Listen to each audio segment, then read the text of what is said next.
먼저 오늘 우리가 본문을 먼저 한번 읽고 시작하겠습니다. 같이 한번 읽습니다. 시작. 의를 위하여 박해를 받는 자는 복이 있나니 천국이 그들의 것임이라. 아멘. 우리는 지난주에 이 말씀을 먼저 한번 살펴보았고, 오늘 지난주에 이어서 이 팔복의 마지막 복, 8번째 복인 의를 위하여 박해를 받는 복에 대해서 오늘 한 번 더 살펴보기를 바랍니다. 자, 먼저 우리가 주목해야 될 것은 박해를 받는다라고 했는데 그 박해의 이유가 무엇입니까? 의를 위하여 받는 박해입니다. 그냥 박해는 말 그대로 욕을 얻어먹고 신체에 상해가 가해지고, 그리고 재산이나 그리고 생명까지 잃을 수 있는 그것을 박해라고 얘기를 해요. 근데 이 박해가 이유가 분명히 있다는 거예요. 의를 위하여 받는 박해다. 그리고 이 의를 위하여 받는 박해가 그리스도인들에게 예수님이 주시고 싶은 복이다. 이렇게 말씀하시고 있다는 거예요. 박해가 복이라는 것 잘 이해가 안 되지요? 근데 오늘 그 얘기를 말씀드릴 거예요. 먼저 우리가 상기해야 될 것은 의를 위하여 받는 박해는 무엇인가 했더니 그냥 결론적으로 지난주에 배웠지요? 예수님을 따라가다가 예수님을 닮아가는 삶 가운데 받는 박해예요. 한마디로 따라합시다. 예수님 때문에 받는 박해. 예수님 때문에 받는 박해. 이것이 의를 위하여 받는 박해입니다.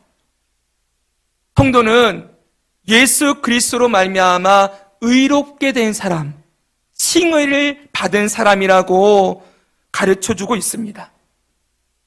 하나님께서는 죄인인 우리를 어떻게 하셨습니까? 그 죄를 십자가의 피로 깨끗하게 씻어주셨어요. 죄를 씻겨준 것으로 끝난 것이 아니라 예수님이 입고 있던 의로우심을 우리에게 전가, 입혀주셨다라고 말씀하고 있어요. 우리는 하나님 앞에서 의로운 행동, 거룩한 삶, 이런 걸 한 번도 한 적이 없는데, 죄만 짓고 살았는데, 우리가 예수님 믿고 구원받았다는 것은 우리가 어느 순간 깨끗한 자들이 되었고, 그것뿐만 아니라 예수님이 행하신 그 의로우심, 가장 아름답고 거룩하고 완전하신 그 의로우심을 우리에게도 입혀주셨다는 거예요. 그래서 하나님이 우리를 바라볼 때 뭐라 얘기하느냐? 너 의인이구나. 이렇게 말씀해 주신다는 거예요. 우리는 죄인이었는데 갑자기 우리의 신분과 상태가 완전히 바뀌어서 하나님이 너 참 의롭구나. 너 내 마음에 쏙 드는구나. 하나님이 다윗을 향하여서 내 마음에 합한 자라 그랬잖아요. 내 마음에 딱 들어맞았다는 거예요. 바로 그게 의예요. 하나님의 기준에, 하나님의 눈높이에 딱 들어맞는 사람이 되어서 우리를 보고 너는 내 사랑하는 내 자녀구나. 너는 내가 너를 사랑을 할 수 있는 충분한 자격이 있구나.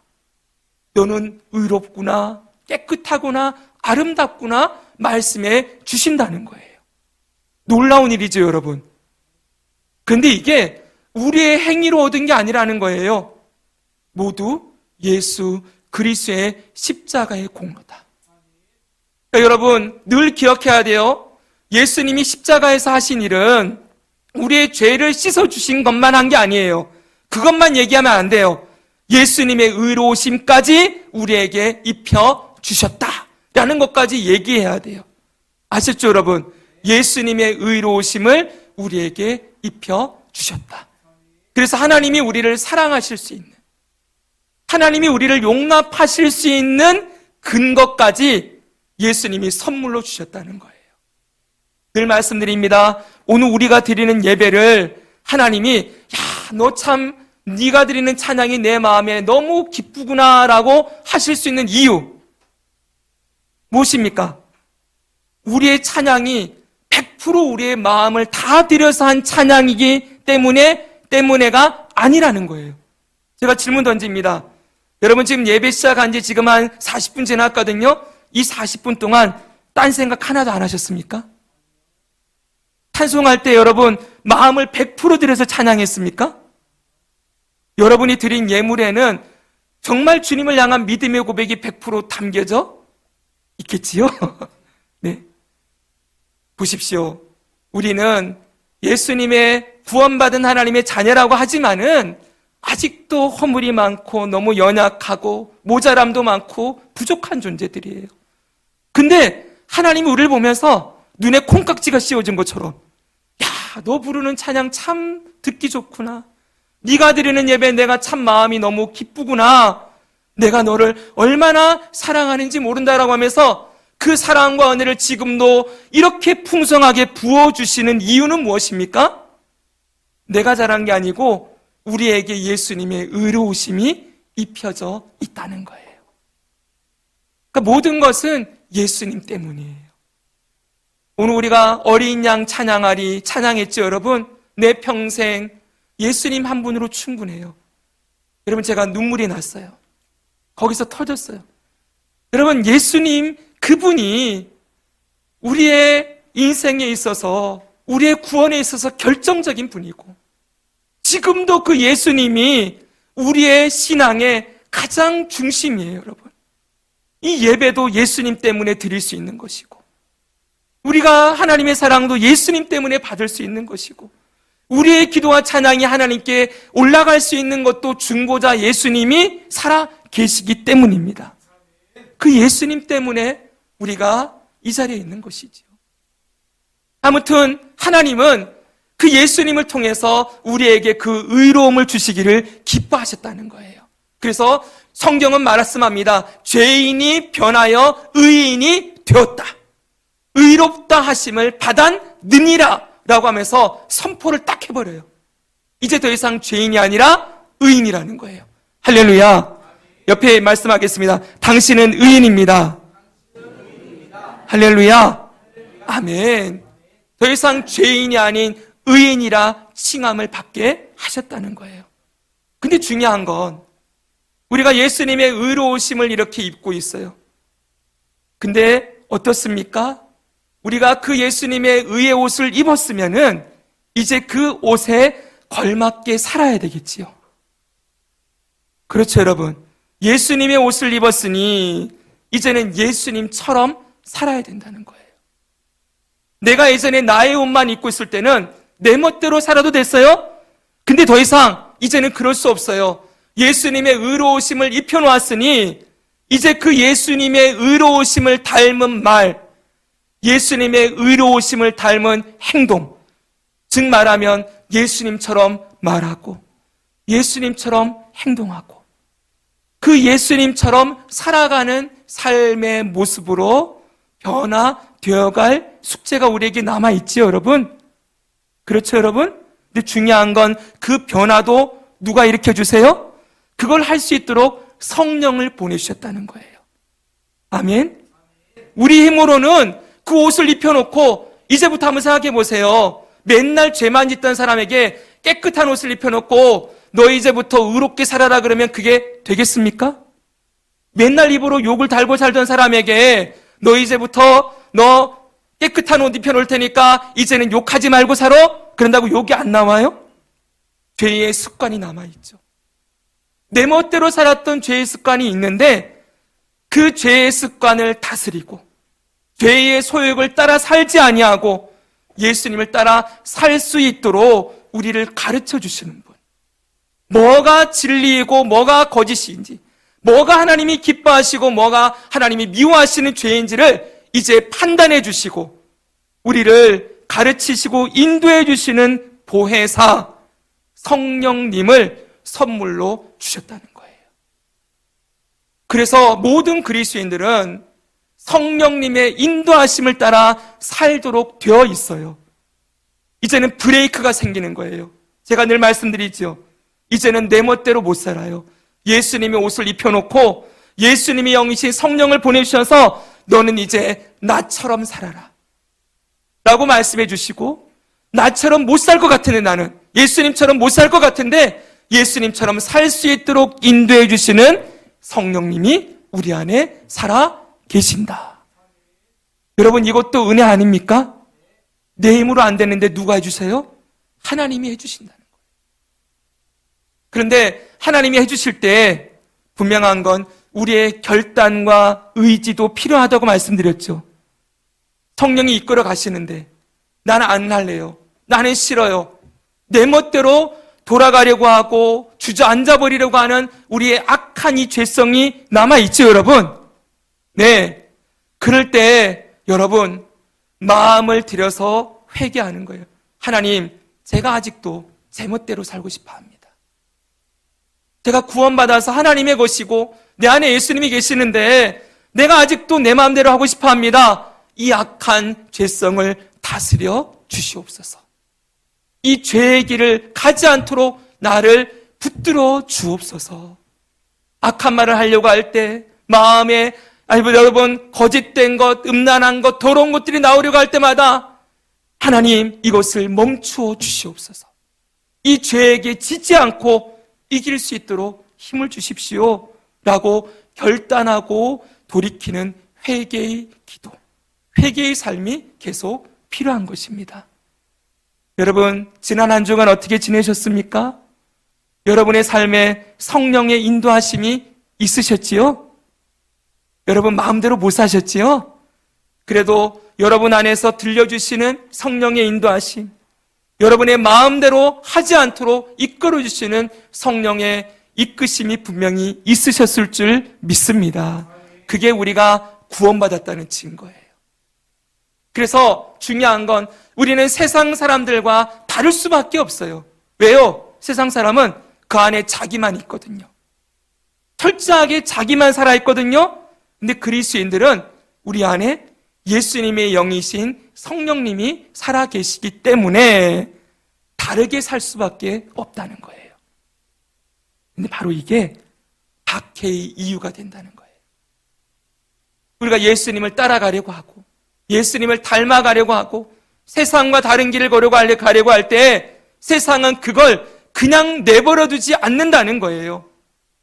여러분 생각해 보십시오. 예수님이 박해를 받으셨죠. 이 땅에 살아계신 동안 사람들이 예수님을 비난하고 심지어는 네가 귀신의 왕인 귀신의 왕에게 귀신 들렸구나 라고 예수님을 비난하기도 하고, 여러분 예수님에게 침을 뱉고 모욕하고 십자가에 못 박아 죽이는 박해를 했어요. 예수님이 뭘 잘못했습니까? 여러분 예수님의 일생에서 예수님이 그런 욕을 얻어먹고 모욕을 당하고 사람들에게 여러분 지탄을 당하고 그렇게 죽어야 될 이유가 무엇이었습니까? 다른 이유가 없지요. 예수님이 그렇게 고난받으시고 박해받으신 건 예수님의 의로우심 때문이었어요. 예수님이 하나님의 아들로 이 땅에 오셔서 세상 사람들과는 다른 말씀을 하세요. 세상 사람들이 가는 길과 다른 길을 걸어가세요. 그분은 여러분 오른뺨을 때리는 자에게 왼뺨을 돌려대는 길을 걸어가시는 거예요. 예수님 십자가에 못 박아 죽이는 자들을 향하여 하나님 저들의 죄를 용서해 주십시오라고 말씀하시는 분이에요. 여러분 그분은 이 땅에서 완전한 선, 완전한 의를 행하셨는데 세상이 그걸 미워하는 거예요. 왜 그럴까요? 나랑 똑같지 않다는 거죠. 같이 죄를 짓고 같이 살아야 되는데 그 예수님이 너무 의로우시니까, 너무 깨끗하시니까 그걸 꼴보기 싫어하는 거예요. 마치 여러분 우리가 어렸을 때부터 들어왔던 동화책 중에 안데르센의 동화에 백조 미운오리 새끼라는 거 알고 계시지요? 이 미운오리 새끼가 사실은 뭐였습니까? 백조이지 않습니까? 근데 오리 틈바구니에 어렸을 때부터 자랄 때 얼마나 그 오리들이 이 백조를 향하여 너는 왜 달라? 너는 생김새가 왜 그래? 너는 왜 그렇게 움직여? 모든 것들을 미워하고 핍박하면서 멀리하지 않습니까? 사랑하는 여러분, 이 세상이 그렇다는 거예요. 이 세상은 같이 죄짓고 살아가기를 원해요. 같이 여러분 방탕하게 은밀한 죄 이런 것들도 같이 나누면서 그렇게 적당하게 묻어가는 사람들을 좋아하면서 그렇게 인정하지, 거기서 여러분 직장에서도 사회에서도 정직하고 성실하고 충성되고 사람이 아닌 주님께 하듯이 믿음으로 살아가는 사람들 별로 안 좋아하는 거죠. 지가 뭐 그렇게 잘났다고, 뭐 지가 저렇게 깨끗한 척을 해? 그냥 하던 대로 하면 되지. 사랑하는 여러분, 우리가 이 죄악된 세상에서 성도들이 다른 길을 걸어갈 때 예수님을 핍박했던 이 세상은 똑같은 일을 성도들에게 할 것이라고 예수님 말씀해 주셨다는 거예요. 그 말씀이 이 말씀이었지요. 지난주 우리가 봤던 말씀, 요한복음의 말씀입니다. 세상이 같이 한번 읽겠습니다. 시작. 세상이 너희를 미워하면 너희보다 먼저 나를 미워한 줄을 알라. 너희가 세상에 속하였으면 세상이 자기의 것을 사랑할 것이나 너희는 세상에 속한 자가 아니요 도리어 내가 너희를 세상에서 택하였기 때문에 세상이 너희를 미워하느니라. 사람들이 나를 박해하였은즉 너희도 박해할 것이요. 아멘. 박해 이유를 예수님 분명하게 얘기했어요. 너희가 세상에 속하였으면 미움받지 않았을 거다. 그러나 너희가 세상에 속한 자가 아니라 나의 택함을 받고 나에게 속한 자가 되었기 때문에 세상이 나를 박해한 것처럼 너희도 박해할 것이다. 여러분, 세상에서 박해받고 미움받는다는 건 우리의 소속이 어디인지를 분명하게 확인하는 근거가 되기도 하는 거예요. 사랑하는 여러분, 성경은 또 이렇게도 얘기합니다. 무릇 그리스도 예수 안에서 경건하게 살고자 하는 자는 박해를 받으리라. 그렇기 때문에 그리스도인에게 고난과 박해는 필연적이에요. 예수 믿는 길에 고난이 없다. 여러분, 성경은 절대로 그렇게 말하고 있지 않아요. 그런데 오늘날 기독교가 예수 믿으면 건강하고, 예수 믿으면 성공하고, 예수님은 사람들에게 인정받고, 예수 믿으면 삶이 편안해지고, 노후도 건강하게 살다가 예수 믿으면 편안하게 죽는다. 예수 믿으면 자식이 다 잘 된다. 여러분, 예수 믿으면 그 조건이 마치 이 땅에서 말하는 행복과 이 땅에서 말하는 그런 가치들을 누릴 수 있는 것처럼 바꾸어 놓았어요. 여러분, 이걸 쉽게 말하면 기복주의라고 하지요. 예수님 믿는데 고난을 얘기하지 않아요. 예수님 분명히 이렇게 말씀해 놓았는데 예수님 믿으면 다 잘 될 거래요. 그래서 옛날에 우리나라에 히트쳤던 책 중에 무엇이 있는지 아십니까? 긍정의 힘, 잘 되는 나. 보세요. 하나님이 우리를 사랑하시기 때문에 사랑하는 자녀는 모두 잘 된대요. 그러니까 긍정적으로 살래요. 여러분, 제가 긍정적인 걸 부정하는 게 아닙니다. 제가 아이들에게 오늘도 말했잖아요. 너는 하나님의 작품이다. 너는 하나님의 사랑받는 자녀다. 너는 하나님의 것이다. 여러분, 그게 우리의 긍정의 근거이지, 내가 그냥 잘 될 거야, 나는 뭐를 해도 잘 돼, 예수 믿으면 뭐를 해도 다 용서해 주시고 잘 되는 거야, 이게 긍정이 아닌데, 오히려 예수님 믿으면 더 브레이크가 걸리고, 예수 믿으면 더 죄를 따라 살 수 없고, 예수 믿으면 다른 길을 걸어가야 되는데, 이 땅에서 인정받고 성공하는 게 예수 믿고 받는 복이라고 가르치는 기독교가 되어버린 것이지요. 여러분, 그런 얘기는 제가 늘 말씀드리죠. 교회만 가르치지 않아요. 그런 말은 불교에도 가르쳐요. 불교에 가서 3,000번 절하면은 네가 원하는 소원 들어줄 거야. 여러분, 그게 예수 잘 믿으면 복 받는다는 말과 뭐가 다릅니까? 네가 별에 가서 3,000번 절하면은, 그리고 돈 많이 내서 대웅전 위에다가 큰 등 달아놓고 거기에 너 소원을 써서 집어넣어두면은 부처님이 네 소원 들어줄 거다. 여러분, 그 말이나 네가 예수님 잘 믿고 예수님께 봉사 많이 하고 그러면 잘 될 거라는 말과 뭐가 다릅니까, 여러분? 성경은 그런 걸 가르치지 않아요. 여러분, 성경이 주는 복은 무엇입니까? 우리가 배워온 이 복이지요. 심령이 가난해져요. 더 가난해져서 예수님이 아니고선 채울 수 없는 심령으로 변화되어져요. 옛날에는 이 땅에 주는 즐거움들, 이 땅에 주는 쾌락들로 영혼을 채우고 살았는데 이제는 그게 하등 쓸데없다는 것을 느끼게 되는 거예요. 옛날에 즐겨했던 그것이 이제는 너무 허무하고 헛돼 보이고, 이제는 이 공허한 영혼을 찬양하고 예배하고 예수님과 교제함으로 채워가는 삶으로 변화되어진다는 거예요. 이제는 더 애통하게 된대요. 더 눈물이 많아져요.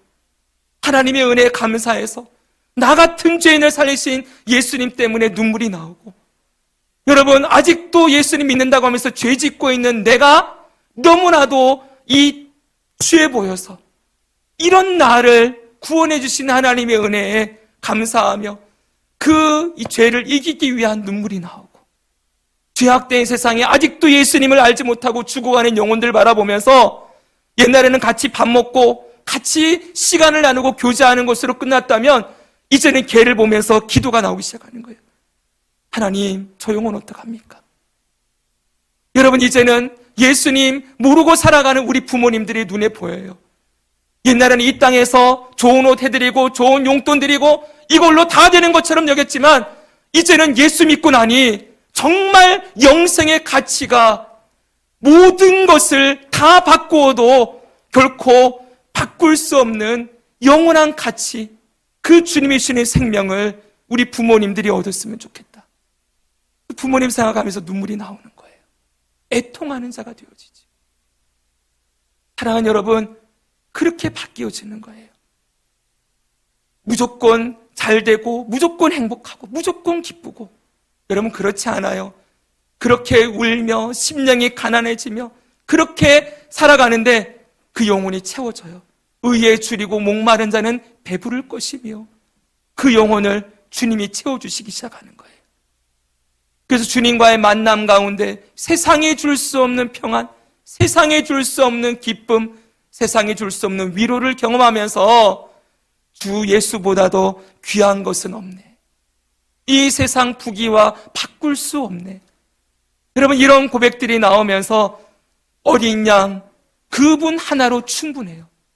어린 양 찬양하리, 내 평생 그 하나로 충분합니다, 예수님으로 충분합니다 라는 고백이 흘러나오기 시작하는 것이지요.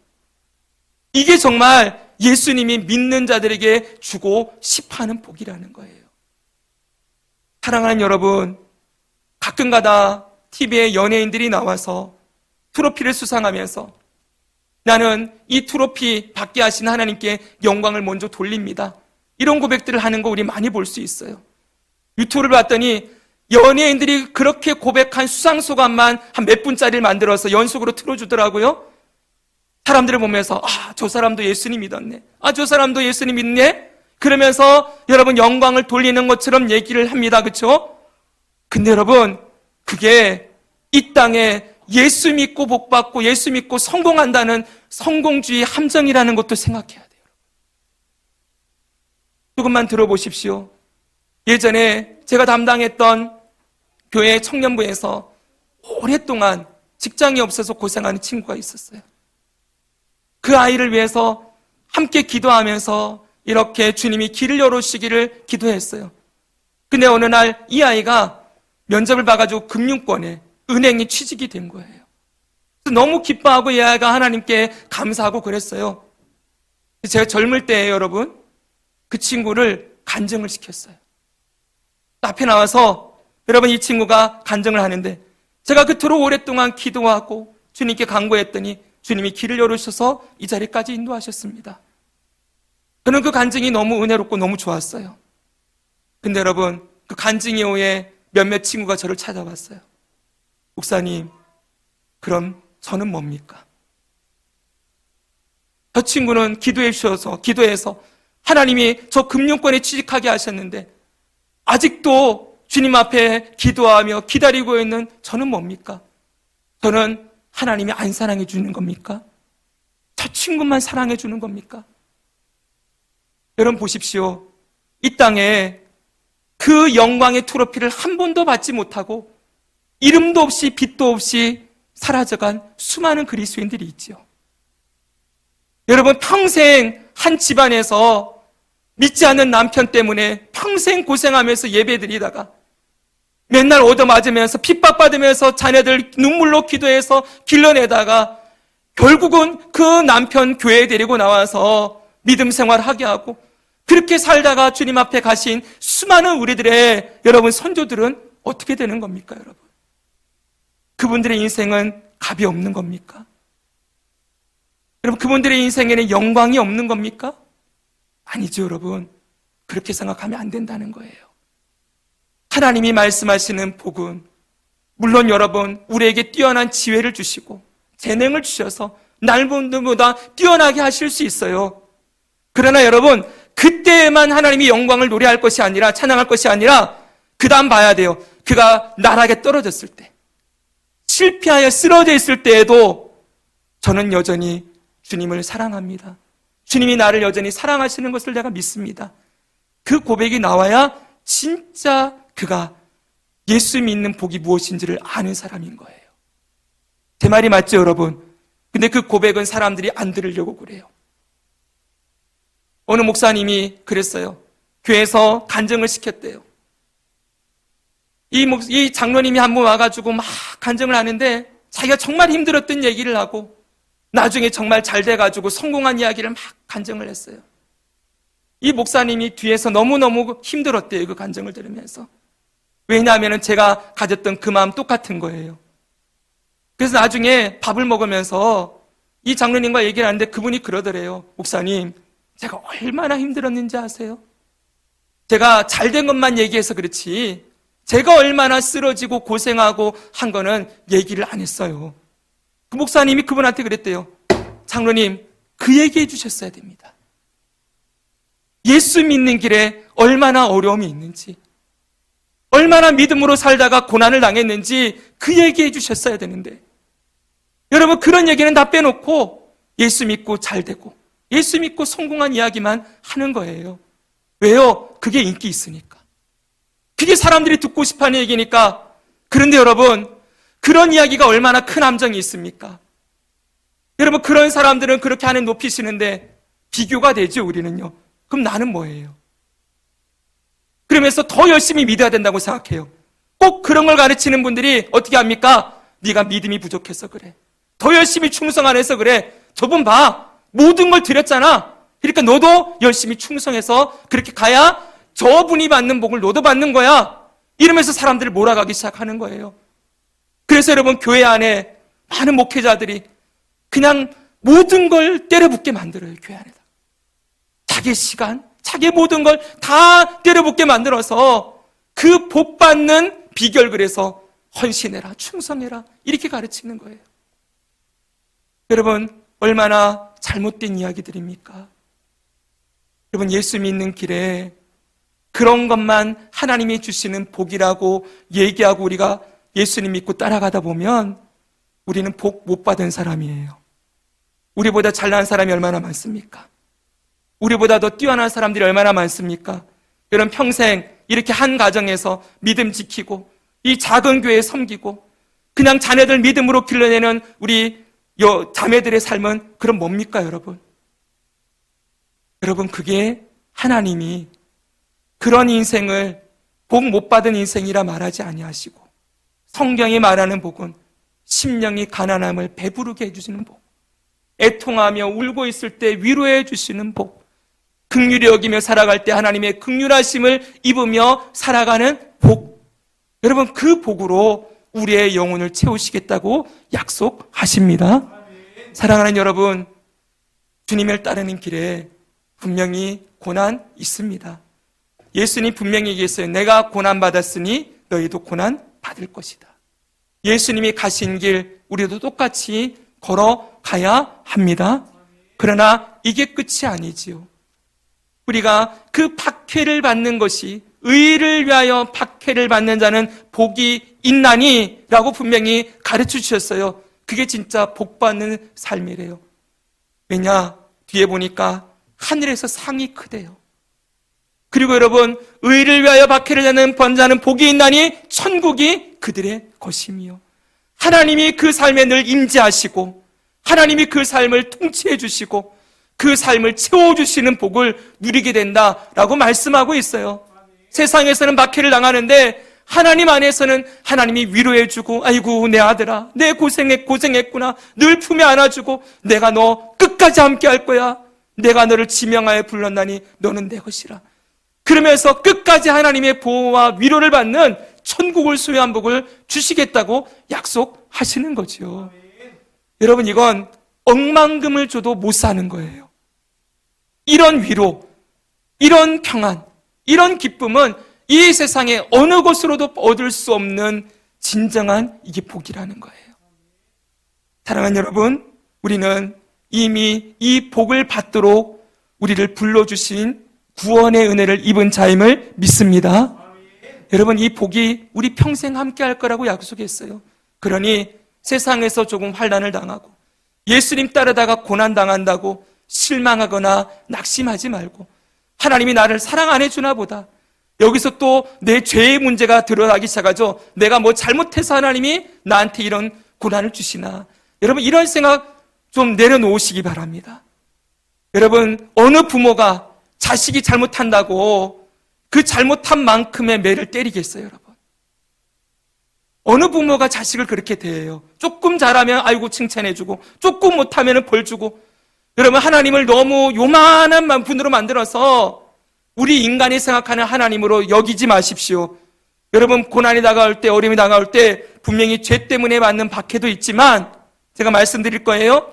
그러나 하나님의 그 다스리심을 내가 잘하면 복 주고 내가 못하면 벌 주시는 하나님, 그 정도 수준으로 생각하면 하나님에 대해서 너무 많이 오해하고 있는 거예요. 하나님은 자기 아들까지 내어주신 분이에요. 아멘. 그토록 우리를 사랑하시는 분이에요. 사랑의 매를 때리실 수 있지만 내가 뭐 잘못해서 금방 때리고 잘하면 금방 칭찬하고 이렇게 가벼운 분 아니십니다. 하나님은 변함없는 끝없는 사랑을 가지신 분이라는 것 우리가 기억해야 하는 것이지요. 그래서 우리는 지난주에 이 말씀을 세 가지 명제로 정리를 했어요. 보십시오. 성도는 세상 사람들과 다르다. 성도는 예수 그리스도를 따르고 예수님을 닮아가는 자들이다. 두 번째, 성도는 그의 삶의 초점이 예수 그리스도에게로 맞추어지는 삶을 살아가는 자들이다.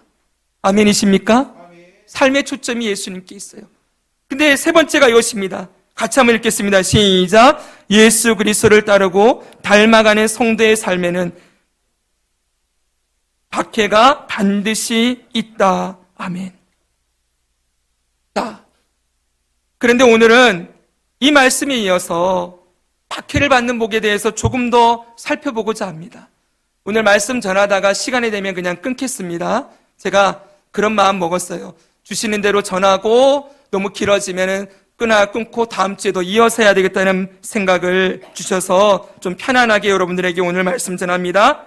여러분, 우리가 먼저 오늘 생각해야 될 주제는 박해가 오는 방향이에요. 박해가 어디로부터 오는가? 그런데 첫 번째는 여러분, 박해가 어디로부터 올까요? 세상으로부터 오지요. 앞에서 언급한 것처럼 이 죄와 이 사단이 역사하는 이 세상 속에서 그리스도인들은 끊임없는 박해와 고난을 받게 되어 있습니다. 잘 보십시오. 이 세상은, 따라합시다. 이 세상은 예수님을 십자가에 못 박아 죽인 세상이다. 그렇게 생각하면 딱 쉽지요, 여러분. 물론 예수님은 우리 죄 때문에 죽으셨어요. 하나님이 예수님을 십자가에 못 박아 죽도록 내어 주셨습니다.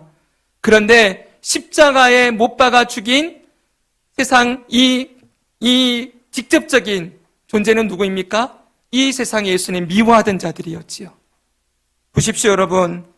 예수님의 십자가 죽음 이후에도 예수님을 따르는 많은 사람들이 예수님이 당했던 고난, 고통, 핍박을 그대로 받아내었어요. 사도 바울이 자신의 신앙의 여정 속에서 그가 당했던 고난, 박해에 대해서 이렇게 기술하고 있습니다. 고린도후서 11장 23절에서 27절입니다. 들어보십시오.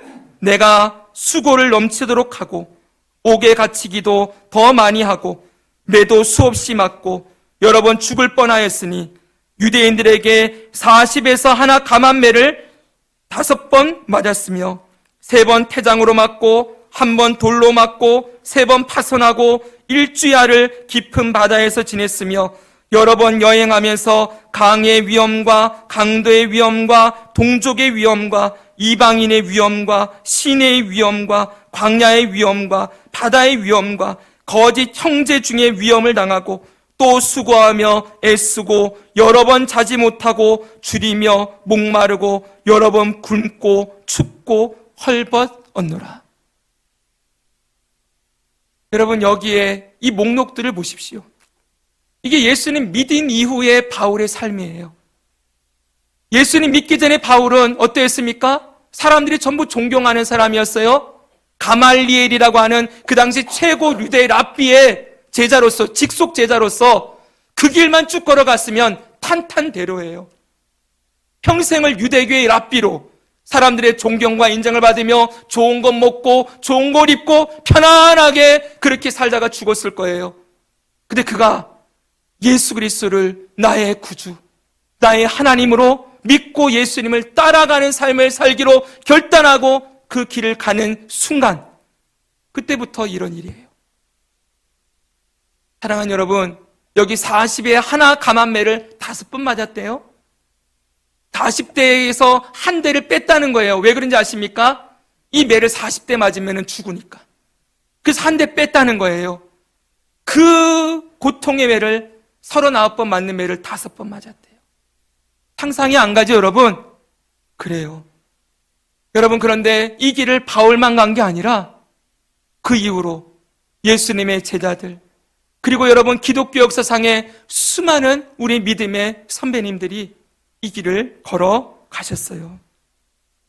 사랑하는 여러분, 일제 신사 시대에 신사 참배를 거부하다가 옥고를 치르신 주기철 목사님, 이 주기철 목사님이 옥에 갇히시기 전에, 감옥에 잡혀가기 전에 마지막 고별 설교를 하는 거예요.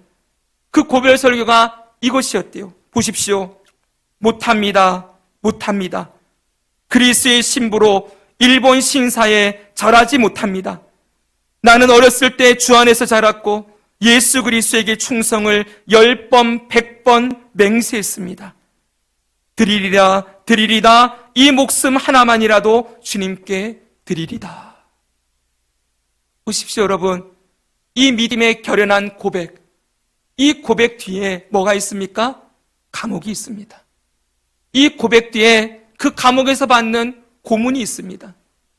제가 언젠가도 말씀드렸지요. 제가 춘천에서 초등학교 3학년부터 6학년까지 3년을 지내었는데, 그때 그 당시에 석사감리교회라는 감리교회를 잠깐 다녔어요. 저희 아버님이 거기 협동목사님으로 계셔서. 그 교회는 매년 성탄절 때마다 연극을 해요. 성극을 해요. 근데 성탄절 연극이 뭔지 아십니까? 성탄절 연극이 주기철 목사님, 이 옥중에서 당했던 고난을 보여주는 성극이었어요. 그때 가장 하이라이트가, 들으신 분들은 또 한번 들어주십시오. 주기철 목사님이 당했던 고난 중에 못이 거꾸로 박힌 판자 위를 걸어가는 고난이 있었어요. 그걸 연극으로 만드는 거예요. 그게 클라이막스예요. 제가 어렸을 때 그 연극 봤던 것이 아직도 생생하게 기억이 나요. 그러면서 매년 누가 더 리얼하게 그 장면을 잘 재현했는가가 사람들에게 회자되었어요. 근데 정말 리얼하게 한 게, 못을 다 박아놓고요, 판자에 보면은 대못실이 막 올라와 있어요. 근데 발로 밟는 고기만 이렇게 뚫어놓은 거예요. 이제 연극하는 주연 배우가 고기를 밟고 걸어가는 거죠. 근데 가다가 넘어지기라고 하면 큰일 납니다, 여러분. 네. 거기를 근데 밟을 때마다 이 피가 막 쭉 나오도록 막 이렇게 장치를 마련해서 그 고난의 길을 걸어가는 거예요. 그분이 그 못이 박혀있는, 거꾸로 박혀있는 판자 앞에서 다시 일본 순사가 묻지요. 너 여기서 한 번이라도 나는 예수를 부인한다. 예수는 나의 주가 아니다. 내 신사 참배 하겠습니다. 라는 말만 한 번이라도 하면 이 고난, 이거 면제해 준다. 여러분, 그분이 이 고백했던 거예요, 거기서도. 내가 어렸을 때부터 한 번도 주님을 버린 적이 없고, 내가 주 예수님께 나의 충성을 10번, 100번 고백했습니다. 나의 주는 오직 예수님 한 분이십니다. 라고 고백하며 그 길을 걸어가는 거예요. 사랑하는 여러분, 주기철 목사님만이 아니지요. 지금도 저 공산국 국가들 가운데, 여러분, 저 북한 땅에 얼마나 많은 그리스도인들이 순교의 피를 흘렸는가요? 지금도 저 중국 땅에 저 시진핑 정권이 이제는 자기가 진시황이 되려고 합니다. 종신 권력을 가지고 자기가 황제가 되려고 하는 그 만행을 부리고 있을 때 교회들마다 지금 뭐 하는지 아십니까? 시진핑 사진 걸어놔야 된대요. 시진핑 사진을 걸어놓고 거기에 인사 한번 하고 예배를 드려야 되는 거예요, 여러분. 이제는 그거 시키다가 잘 말 안 들으니까 아예 교회를 다 폐쇄해버렸어요. 이제 중국 땅에 교회들이 전부 지하로 들어갑니다. 사랑하는 여러분, 더 인도의 한 마을 전체가 예수님 믿는다는 이유로 힌두교인들에게 살해를 당하며, 여러분, 저 열방에 가 있는 성교사님들의 삶의 가정에 얼마나 많은 핍박과 고난이 있습니까? 우리는 지금 이렇게 편안하게 예배를 드리고 있고 예수 믿는 것에 어떤 박해도 받지 않아요. 근데 잠깐 동안, 여러분, 코로나 시절에 교회가 잠깐 동안 박해를 받았다고 얘기해요. 모이지 말아라, 예배도 금지해라. 이러니 어떤 사람들은 나가서 막 예배의 자유를 보장하라 라고 했는데, 그때에도 여러분, 우리가 이 받는 박해도 우리가 너무 겁을 먹었어요. 혹시 불이익이 되지 않을까? 예수 믿는 것 때문에 내 직장을 잃지 않을까? 예수 믿는 것 때문에, 예배하는 것 때문에 내가 어떤 해를 당하지 않을까? 사랑하는 여러분, 우리가 상대적입니다. 고난은 상대적이기에 그들이 받은 박해가 크고 우리가 받은 게 적다 이렇게 말할 수는 없지만, 분명한 건 여러분, 우리가 결단할 때가 분명히 있다는 거예요. 저는 이 말씀을 오늘 마지막으로 마칠 거예요. 여러분 삶에 예수님 때문에 당하는 희생, 예수님 때문에 당하는 손해, 예수님을 따라가다가 겪게 되는 어려움, 이게 다가올 때 분명하게 우리의 믿음을 고백해야 될 때가 있다는 것을 기억하시면 좋겠습니다. 여러분, 그때 뭘 먼저 생각해야 되는 거예요? 나는 누구의 것인가? 나를 위하여 예수님이 어떤 사랑을 베풀어 주셨는가? 예수님이 내게 주신 그 사랑에 내가 어떻게 고백하며 보답하며 내 믿음을 주님께 드리며 나아갈 것인가 고민해 보셔야 된다는 거예요. 사랑하는 여러분, 사람들이 너희를 다 칭찬하면 너희에게 화가 있을 것이다. 지난주 말씀이었지요. 예수 믿는데 아무런 어려움이 없어요. 갈등도 없어요. 여러분, 그렇다면 뭔가 문제가 있는 거예요. 어쩌면 여러분들이 세상 사람들의 비위를, 세상 사람들의 요구를 다 맞춰주고 있을 걸지도 몰라요, 여러분. 주일날 다 놀러 가자고 날짜를 잡아놨는데 저는 예배 드려야 됩니다. 그리고 예배당에 나가서 예배하면 사람들이 싫어하지 않겠습니까?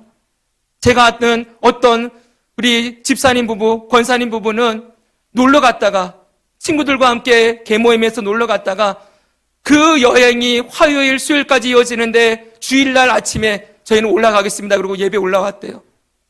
여러분, 그런 결단이 쉽지 않지요. 근데 바로 그게 내가 누구를 믿고 따르느냐는 증거이지 않겠습니까? 예수 믿는 자는 예배의 자리를 지킵니다. 예수 믿는 자는 충성을 예수님께 드리며 살아갑니다. 여러분, 그것이 흐려지고 그것이 점점 여러분 약해진다고 한다면은 여러분이 어쩌면 예수님이 아닌 이 세상의 요구를 따라가고 있는지는 않을까 돌아보아야 하는 것이지요. 사랑하는 여러분, 우리는 누구의 것입니까? 예수님의 것입니다. 우리의 생명이 주님의 것이니 주님이 가라 하면 가고 서라 하면 서고 하라 하면 하고 하지 말라면 하지 않는 예수님의 명령에 순종하는 삶이다. 여러분, 그 삶에 고난과 박해가 있을지 모르지만 천국이 그들의 것이며 주님이 그 삶을 알아주시고 위로해 주시고 채워주시고 함께해 주시고 칭찬해 주시고 주님이 함께 그 고난의 길을 이기도록 역사하시는 은혜를 누리며 살아가게 된다고 약속해 주고 있습니다. 고난당함을 두려워하지 마십시오. 그리고 끝까지 주님께만 충성을 드리며 살아가는 저와 여러분 되기를 주 예수님의 이름으로 축복합니다.